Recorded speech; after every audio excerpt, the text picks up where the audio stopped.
السلام علیکم ورحمۃ اللہ وبرکاتہ۔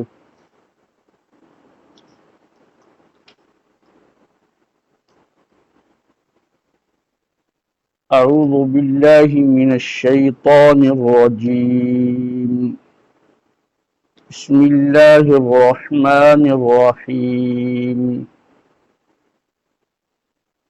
وَإِذْ قَالَ رَبُّكَ لِلْمَلَائِكَةِ إِنِّي جَاعِلٌ فِي الْأَرْضِ خَلِيفَةً قَالُوا أَتَجْعَلُ فِيهَا مَن يُفْسِدُ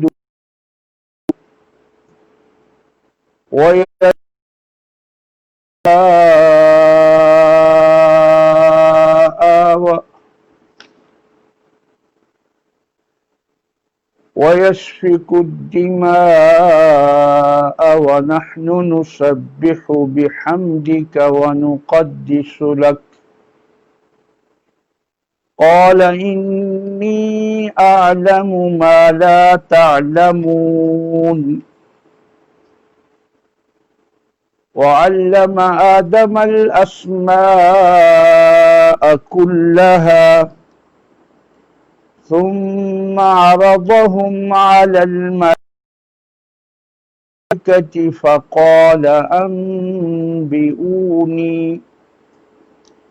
فقال أنبئوني بأسماء هؤلاء إن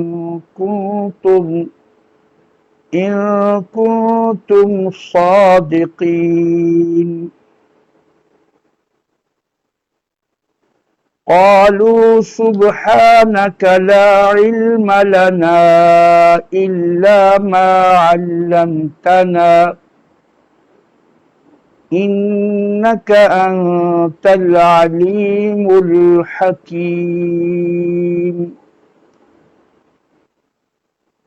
قال يا آدم أنبئهم بأسمائهم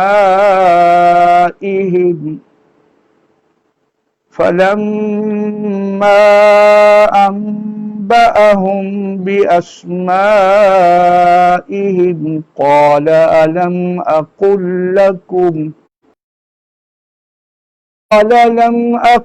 لكم إني أعلم غيب السماوات والأرض وَأَعْلَمُ مَا تُبْدُونَ وَمَا كُنْتُمْ تَكْتُمُونَ۔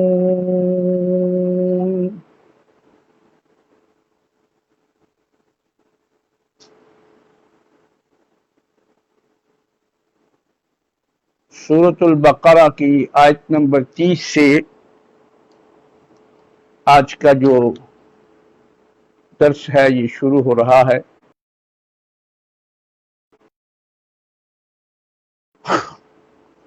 اس سے پیچھے اللہ تعالیٰ نے زمین کی تخلیق کا اور آسمان کی تخلیق کا ذکر فرمایا اور انسانوں کو بتلایا کہ سارا کچھ جو کچھ ہے اللہ نے تمہارے لیے بنایا ہے، اور جیسے کہ دوسری آیت میں ہے تم کو اپنے لیے بنایا ہے۔ وَمَا خَلَقْتُ الْجِنَّ وَالْإِنسَ إِلَّا لِيَعْبُدُونَ، جیسے کائنات کی ہر چیز انسان کے لیے ہے، مسخر ہے اس کے لیے، اسی طرح انسان جو ہے یہ اللہ رب العزت کی ہی عبادت و طاعت کے لیے پیدا کیا گیا ہے۔ اس کی تخلیق کا مقصد اللہ کی ہی عبادت ہے، اور عبادت بمعنی اطاعت بھی ہے، یعنی اللہ کے احکام کو ماننا اور اس کو اختیار کرنا۔ تو جب زمین کا ذکر ہوا، آسمان کا ذکر ہوا، پھر آگے انسان کی پیدائش کا ذکر اس کے ساتھ مناسبت رکھتا ہے، اور یہی ربط ہے پچھلی اور ان آیات میں۔ تو فرمایا وَإِذْ قَالَ رَبُّكَ، عموماً جہاں یہ لفظ آئے گا وَإِذْ تو یہ معنی اذکر کے معنی میں آتا ہے، ویسے تو اس کا معنی ہے جب، لیکن اس میں ایک فعل محذوف ہوتا ہے اذکر. جہاں بھی اذ کا لفظ آئے گا اکثر اوقات اس کو ہم کہیں گے اور یاد کرو. تو اللہ اپنے نبی صلی اللہ علیہ وسلم سے فرماتے ہیں وذکر، یاد کیجئے میرے پیغمبر، سنائیے اپنی قوم کو، سنائیے ان لوگوں کو، بتلائیے. وَإِذْ قَالَ، اور جب کہا، یعنی وہ وقت قابل ذکر ہے جب فرمایا. قال کہا لفظی معنی ہے، فرمایا اللہ تعالیٰ کے لیے ادب سے. ربک تیرے رب نے، للملائکتی فرشتوں سے، اللہ تعالیٰ نے فرشتوں سے فرمایا انی میں، بے شک میں، یقیناً میں، انی. تو یہ تاکید بھی ہوتی ہے چونکہ اضافت کے ساتھ ہے، تو اس لیے صرف میں. اللہ کے لیے یہ لفظ ہے، اللہ تعالیٰ فرما رہے ہیں کہ میں، انی میں، جاعل بنانے والا ہوں. جاعل بنانے والا، فاعل یعنی کوئی کام کرنے والا جو ہوتا ہے، تو جاعل بنانے والا ہوں، فی الارض زمین میں، خلیفہ ایک خلیفہ. فرمایا یاد کرو جب تیرے رب نے فرشتوں سے کہا کہ میں بنانے والا ہوں زمین میں ایک خلیفہ. تو یہاں دو باتیں سمجھنی چاہیے کہ اللہ تعالیٰ نے فرشتوں سے کیوں فرمایا اور خلیفہ کیا ہے. اللہ کے مقرب مخلوق ہے اور یہ وہ مخلوق ہے جس میں نافرمانی کا نہیں. اس مخلوق میں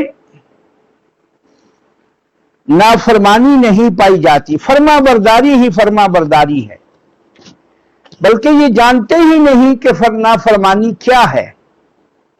تو چونکہ یہ اللہ تعالیٰ کے مقرب لوگ ہیں، قریبی لوگ ہیں، اللہ رب العزت کی تسبیح و تمہید اور اللہ کے حکموں کو نافذ کرنے والی مخلوق ہے، تو اللہ تعالیٰ نے ان کے سامنے رکھا اور اس بات کا ذکر فرمایا کہ میں زمین پر ایک خلیفہ بنانے والا ہوں.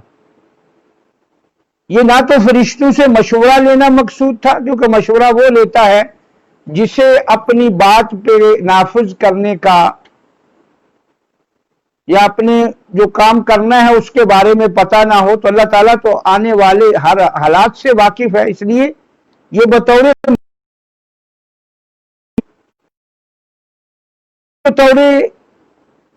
فرشتوں کے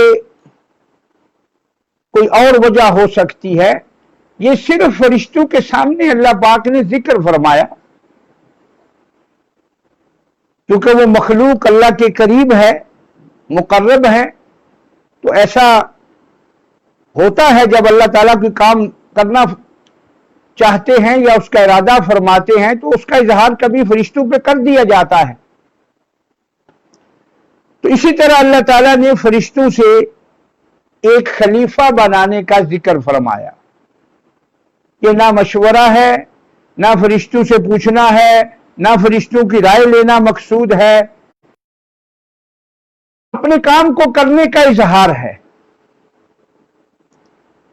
تو فرمایا کہ خلیفہ بنانے والا ہوں. تو خلیفہ دو معنی میں آتا ہے. ایک ہوتا ہے کہ ایک ایسا جس کے بعد جس کی نسل ایک کے بعد دوسری چلتی رہے گی. یخلف بعضهم بعضا، ایک دوسرے کے بعد لوگوں کا تسلسل جو ہے یہ چلتا رہے گا، اسے خلیفہ کہتے ہیں. جیلن بعد جیلن، قرنن بعد قرنن، ایک نسل کے بعد دوسری نسل آ جائے گی، ایک زمانے کے بعد دوسرا زمانہ آ جائے گا. تو اس کو جو چیز ایک کے بعد دوسری آئے اس پہ لفظ خلیفہ کا اطلاق ہوتا ہے. تو انسان کو خلیفہ اس لیے فرمایا چونکہ یہ نسل ایک نسل جاتی ہے جب سے انسان بنا ہے تو دوسری نسل آدم علیہ السلام سے لے کر آج تک ہو رہا ہے. ایک کچھ لوگ جاتے ہیں تو اگلے آ جاتے ہیں. ایک معنی تو خلیفہ کا یہ ہے، اور دوسرا معنی اس کا نائب کا بھی ہے. ایک کے بعد دوسرا خلیفہ آنا، تو انسان اس معنی میں نائب ہے، نیابت کا حق ادا کرتا ہے کہ یہ اللہ تعالی کے احکام کو زمین پر نافذ کرے گا. حقیقت میں وہ خلیفہ ہوتا ہے جو اللہ تعالیٰ کے اوامر کو، نواہی کو، اللہ کے امر اور نہی کو نافذ کرے گا. جو حکم ملے گا اللہ تعالیٰ اس حکم کو زمین پر نافذ کرے گا. اور علماء کی ایک جماعت کے مطابق انبیاء کرام یہ اللہ تعالیٰ کے خلفاء تھے، نائب تھے، اس معنی میں کہ وہ اللہ کے احکام دنیا میں لے کر آئے، اللہ نے ان پہ نازل فرمائے اور انہوں نے نافذ فرمائے. تو اس معنی میں بھی خلیفہ کا لفظ بولا جاتا ہے، اور زیادہ جو بہتر ہے وہ یہی ہے کہ یہ خلیفہ، یہ انسان نسل در نسل چلیں گے، ایک نسل جائے گی تو دوسری نسل آ جائے گی. اس معنی میں خلیفہ انسان جو ہے اس کو خلیفہ کہا. اور جب کہا تیرے رب نے، وہ وقت قابل ذکر ہے جب تیرے رب نے کہا فرشتوں سے فرمایا انی جاعل فی الارض خلیفہ، کہ میں زمین میں ایک خلیفہ بنانے والا ہوں. آپ لفظ خلیفہ کا ترجمہ نہ بھی کریں، ذہن میں موجود ہو کہ کیا ہے تو ٹھیک ہے، سمجھ آ جاتی ہے. تو اگر کریں تو نائب بھی کر سکتے ہیں کہ ایک نائب بنانے لگا. اگر نائب کس کا، کس چیز کا نائب؟ یعنی اللہ تعالیٰ کی طرف سے ملنے والے احکام کا نفاذ کرنے والا. ایک معنی یہ، اور ایک معنی یہ کہ اس کی نسل، اس خلیفہ کی ایک نسل کے بعد دوسری نسل، دوسری کے بعد تیسری نسل، اسی طرح یہ یکے بعد دیگرے آگے پیچھے چلتے رہیں گے. تو اس معنی میں بھی خلیفہ جو ہے وہ انسان کو فرمایا گیا. اب جب فرشتوں نے سنا تو چونکہ اللہ رب العزت اس سے پہلے اس مخلوق کے بارے میں، انسانوں کے بارے میں فرشتوں کے سامنے یہ ذکر فرما، ایسی مخلوق ہوگی جن میں دونوں اختیار ہوں گے، نیکی کا بھی اور بدی کا بھی، فرما برداری کا بھی اور نافرمانی کا بھی، ایمان لانے کا بھی، کفر کرنے کا بھی. یہ سارے اختیارات ان میں ہوں گے. تو فرشتوں نے یہ دیکھ کر، جو انسان کا مٹیریل ہے، جو مادہ ہے جس سے بنا ہے، آگے جا کر وہ پورا ذکر ہوگا کہ انسان کو اللہ نے کیسے بنایا، کس چیز سے بنایا، مٹی سے بنایا جیسے آتا ہے آگے آیت میں. تو فرشتوں نے دیکھا کہ انسان کا جو خمیر ہے یہ ہوا، پانی، آگ اور مٹی سے بنایا جا رہا ہے. اب یہ سارے جو مادے ہیں، آگ اور پانی، ان کا آپس میں، مٹی اور ہوا کا، تو یہ جو مکسڈ چیزیں ہیں، تو اس سے انہوں نے اندازہ لگایا کہ یہ انسان جو ہے یہ بہرحال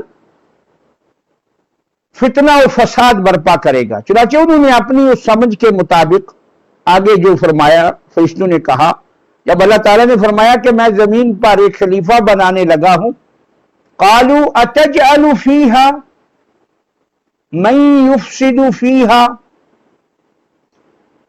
فرشتوں نے عرض کیا کہ یا باری تعالیٰ، اتجعل، کیا تو بنانے لگا ہے، کیا تو بناتا ہے، فیہا، اس میں یعنی زمین میں، من، اس کو، یفسد، جو فساد کرے گا، فیہا، زمین میں، کیا تو زمین میں اس کو خلیفہ بنانے لگا ہے جو اس میں فساد کرے گا. وَيَسْفِكُ الدِّمَاءَ، اور خون، صافہ کا یسفق یہ خون بہانے پہ آتا ہے، قتل و غارت پہ بولا جاتا ہے، یہ خون ہی کے لیے یہ لفظ خاص ہے۔ یسفکو، خون بہائے گا، یعنی قتل و غارت کرے گا، ایک دوسرے کو ماریں گے، لڑائی جھگڑے کریں گے، قتل و غارت کریں گے، خون کی ہولی کھیلیں گے۔ یہ فرشتوں کا کہنا اعتراض نہیں ہے اللہ تعالیٰ پر، بلکہ اپنے علم کے مطابق اور انسان کی تخلیق اور پیدائش کو دیکھ کر جو انہیں سمجھ آئی کہ یہ انسان ایسا کرے گا، اس لحاظ سے ان کا یہ کہنا تھا۔ مفسرین نے بڑا کچھ لکھا ہے، اقوال کو دیکھیں تو کسی نے کچھ کہا، کسی نے کچھ کہا۔ بہرحال آپ جو مختصر سمجھ لیں کہ جیسے پہلی بات اللہ تعالیٰ کی فرشتوں سے مشورہ لینا مقصود نہیں تھا، نہ اللہ تعالیٰ کی شان کسی کو مشورہ لینے کی اللہ کو ضرورت ہے، وہ بھی ایک اللہ نے اپنے ایک کام کو فرشتوں کے سامنے ذکر فرمایا، تو انہوں نے بھی جو دیکھا جو سمجھا اس کا وہ جواب دیا۔ قالوا اتجعل فیہا، فرشتے عرض کرنے لگے یا اللہ، قالوا فیہا، کیا تو اس میں زمین میں اسے خلافت دے گا، میں فساد برپا کرے گا؟ فساد میں دونوں معنی ہیں کہ نہ تو تیرا حکم مانے گا، نہ تیری بات پہ چلے گا، نہ تیرے کہنے پہ چلے گا۔ جب اس کو اختیار ہوگا کرنے نہ کرنے کا، تو اس میں وہ زیادہ احتمال ہے کہ وہ اپنی مرضی پر چلنا شروع کر دے، اور یہی فساد ہے، وہ فساد کرے گا۔ وَيَسْفِكُ الدِّمَاءَ، اور خون بہائے گا، قتل و غارت کرے گا، ایک دوسرے سے چھینا جھپٹی کریں گے، مار پیٹ کریں گے۔ وَنَحْنُ نُسَبِّحُ، اور ہم فرشتے جو ہیں، نُسَبِّحُ، تیری تسبیح پڑھتے ہیں۔ نُسَبِّحُ، سبح یسبح، یہ جو ہے یہ ہوتا ہے اللہ تعالیٰ کی تسبیح بیان کرنا، اور تسبیح جو ہے یہی ہے اللہ تعالیٰ کی تعریف و توصیف بیان کرنا، اللہ تعالیٰ کی تعریف بیان کرنا، تسبیح پڑھنا، سبحان اللہ، اور اسی طرح یہ دوسرے جو الفاظ ہیں وہ اللہ تعالیٰ کی تعریف میں کہنا، اسے تسبیح کہتے ہیں۔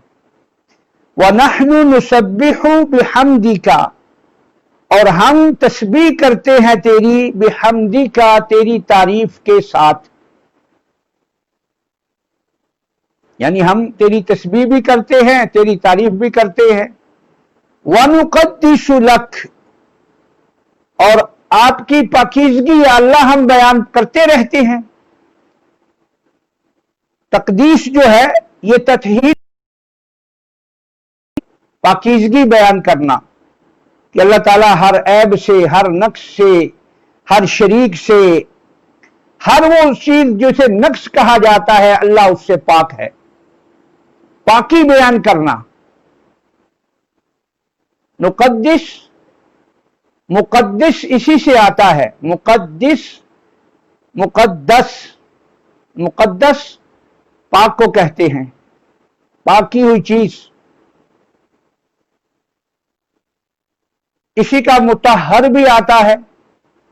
تو انہوں نے کہا وَنَحْنُ نُسَبِّحُ بِحَمْدِكَ، اور ہم آپ کی تعریف کے ساتھ تسبیح بھی پڑھتے رہتے ہیں، اور آپ کی پاکیزگی بھی بیان کرتے رہتے ہیں کہ آپ میں کوئی نقص نہیں، کوئی عیب نہیں، کوئی کمی نہیں، کسی صفت میں کوئی ایسی چیز نہیں۔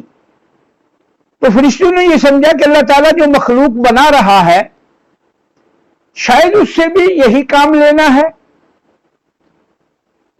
تو جب ہم اس کام میں ایک قسم کا کر رہے ہیں تو ظاہری ضرورت ہے انہیں نظر نہیں آئی۔ اور ایک بات یہاں یہ بھی ذہن نشین رہے، یہ جو فرشتوں نے کہا کہ کیا آپ بنائیں گے ایسے کو جو فساد کرے گا اور خون بہائے گا، کہ فرشتے انسانوں سے پہلے اللہ نے جنات کو زمین پہ آباد کیا تھا،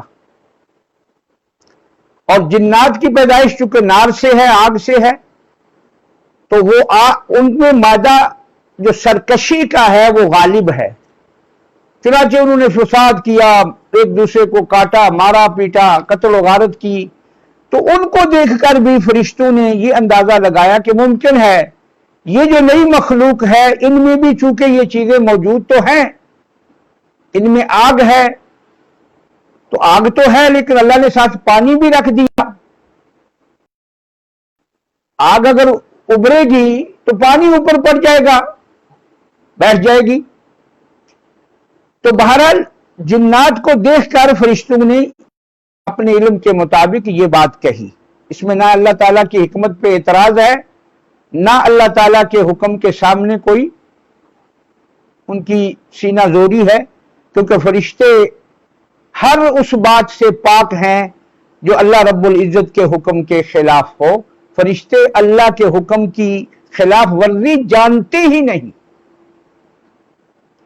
ان کے ہاں اللہ نے وہ مادہ ہی نہیں ڈالا جس میں نافرمانی ہو۔ تو اس لحاظ سے انہوں نے اپنی یہ بات کہی، وَنَحْنُ نُسَبِّحُ بِحَمْدِكَ وَنُقَدِّسُ لَكَ، ہم آپ کی تسبیح تعریف تسبیح کے ساتھ پڑھتے رہتے ہیں اور ہم آپ کی پاکیزگی بیان کر رہے ہیں۔ قال، اللہ تعالیٰ نے فرمایا، انی اعلم ما لا تعلمون، یقیناً میں اعلم جانتا ہوں، ما لا تعلمون جو تم نہیں جانتے۔ یعنی اللہ تعالیٰ نے فرمایا کہ اس مخلوق میں جو تمہیں نظر آ رہا ہے ٹھیک ہے وہ ہوگا، لیکن انہی میں ایسے لوگ بھی ہوں گے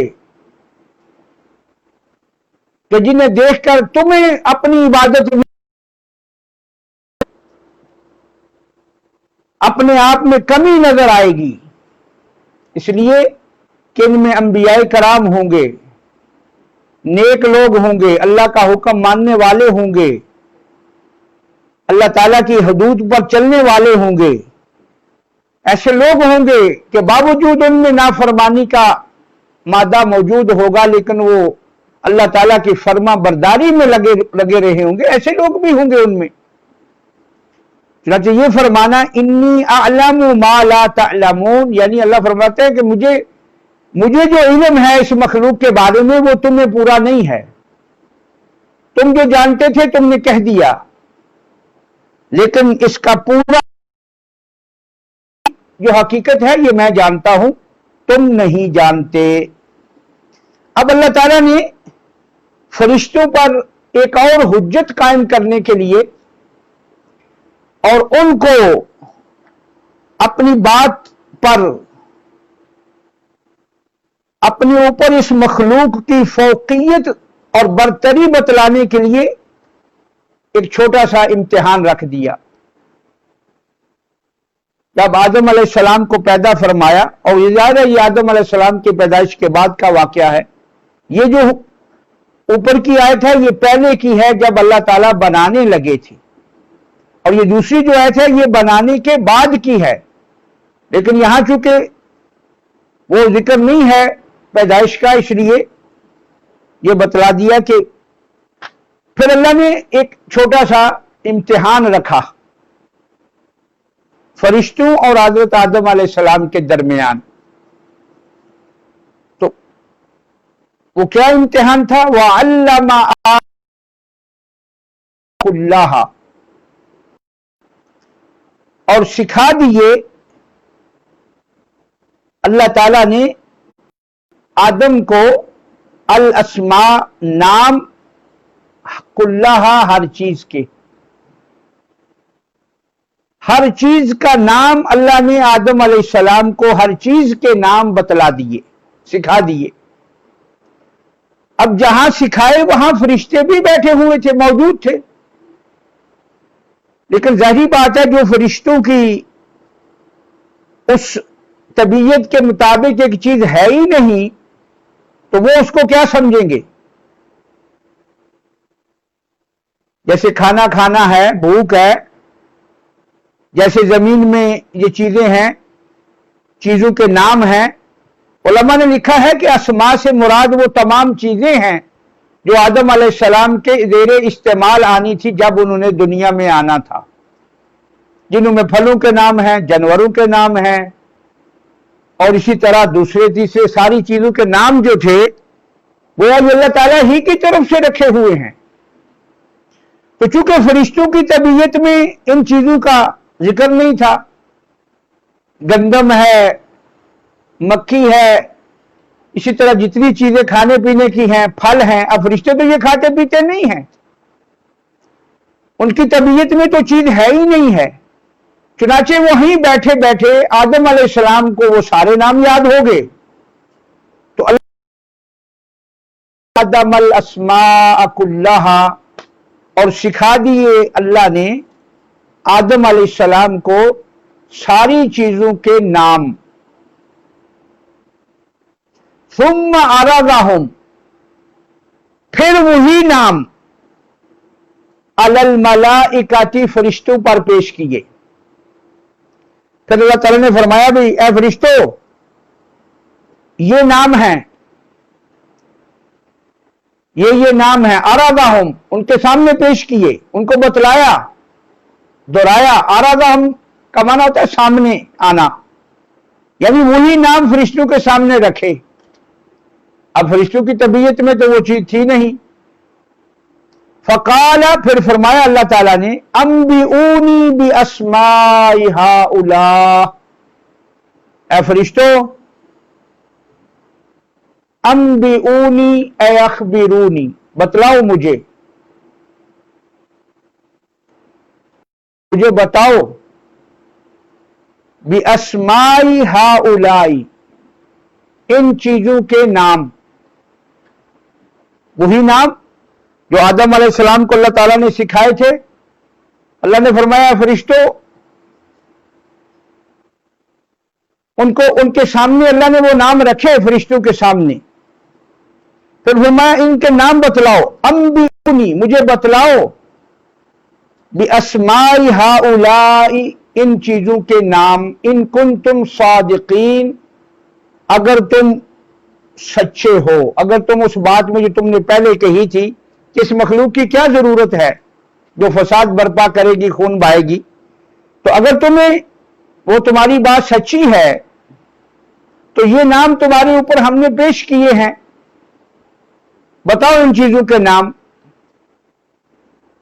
اگر تم سچے ہو۔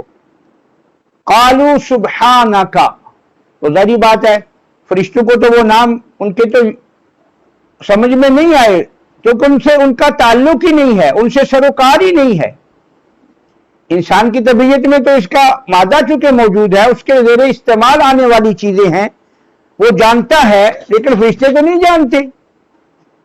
قالوا سبحانک، تو فرشتے کہنے لگے سبحانک، اے اللہ آپ ہر عیب سے پاک ہیں، سبحانک، کوئی نقص نہیں آپ میں، کوئی شریک نہیں آپ کا، کسی کی آپ نہیں ہے، آپ کی سب کو ضرورت ہے۔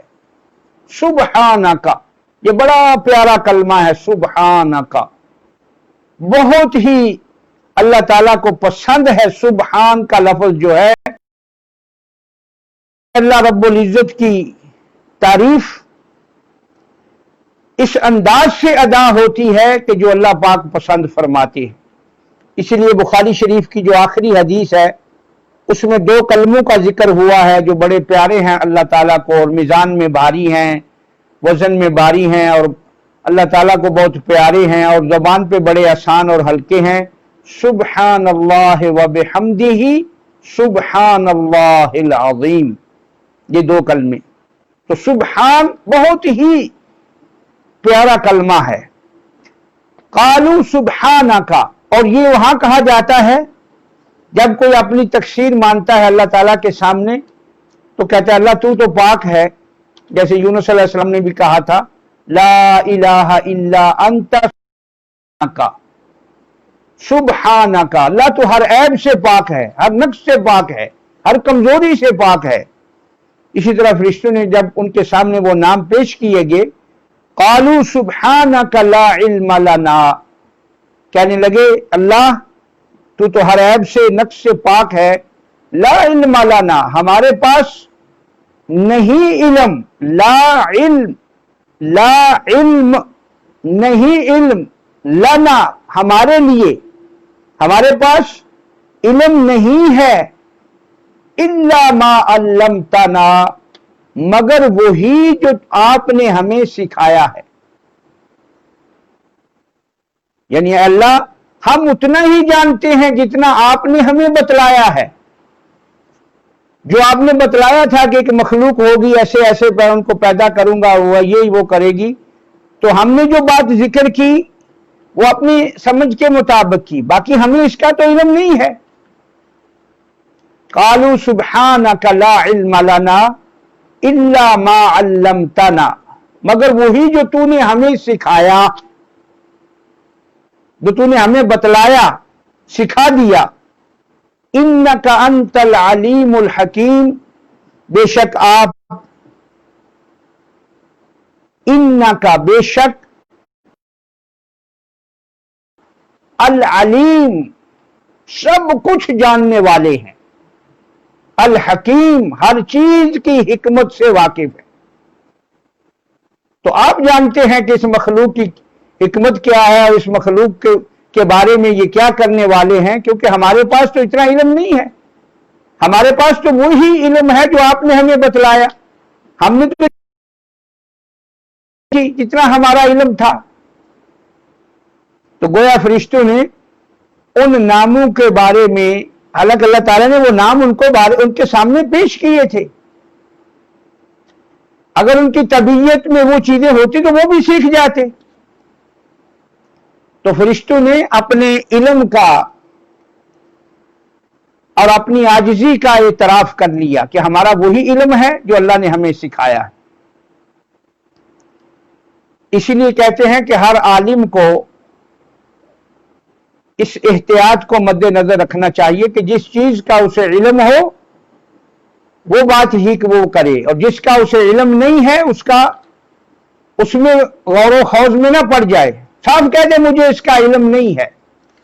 اس لیے ایک مشہور قول ہے، من قال لا ادری فقد افتا، مفتی فتوے کے قابل وہ ہوتا ہے جو کبھی کبھی یہ بھی کہہ دے کہ مجھے معلوم نہیں ہے، میرے پاس اس کا علم نہیں ہے۔ یہ نہیں کہ ہر چیز کا ایک چیز، آدمی کے پاس ایسا بہت سارے مسائل آتے ہیں جس کا اس کے پاس علم نہیں ہوتا، تو وہاں اس کو رکنا چاہیے اور کہہ دینا چاہیے کہ مجھے اس کا علم نہیں ہے، جیسے فرشتوں نے اپنی عاجزی اور اپنی کمزوری کو مانا اور کہا یا اللہ ہم اتنا ہی جانتے ہیں جتنا آپ نے ہمیں سکھایا ہے، اور بے شک آپ العلیم، یہ مبالغے کا صیغہ ہے، ہر چیز کو جاننے کا علم، ہر چیز کی حکمت سے باخبر ہیں۔ پھر اللہ تعالیٰ نے جب فرشتوں نے یہ بات تسلیم کر لی تو اللہ تعالیٰ نے فرمایا قال یا آدم انبئہم، اے اخبرہم، اللہ نے کہا اے آدم تو بتا ان کو ان چیزوں کے نام، انبئہم بِأَسْمَائِہِمْ، ان کے نام، وہ جو ابھی تمہیں سکھائے ان کو بتاؤ، ان کے نام بتلاؤ، تم بتلاؤ۔ اللہ تعالیٰ نے آدم علیہ السلام سے فرمایا فَلَمَّا أَنْبَأَهُمْ بِأَسْمَائِهِمْ، پھر جب آدم علیہ السلام نے ان کے نام بتلا دیے ان کو، یعنی آدم علیہ السلام نے وہ ساری چیزوں کے نام بتلا دیے جو اللہ نے یاد کرائے تھے، جو اللہ تعالیٰ نے سکھائے تھے، کیونکہ آدم علیہ السلام کے لیے تو وہ چیزیں استعمال میں آنے والی تھی۔ علماء نے لکھا ہے یہاں تک کہ یہ ہل جو ہے، جو ہل جوتتا ہے شخص، ہل کا نام، بیلوں کا نام، جانوروں کے نام، یہ ساری چیزیں جو آدم علیہ السلام کے اور مخلوق کے انسانوں کے زیر استعمال آنی تھی، یہ ان سب چیزوں کے نام تھے۔ تو جب انہوں نے بتلا دیے، آدم علیہ السلام نے ان سب چیزوں کے نام بتلا دیے، فَلَمَّا أَنْبَأَهُمْ بِأَسْمَائِهِمْ قال، تو اللہ تعالیٰ نے فرمایا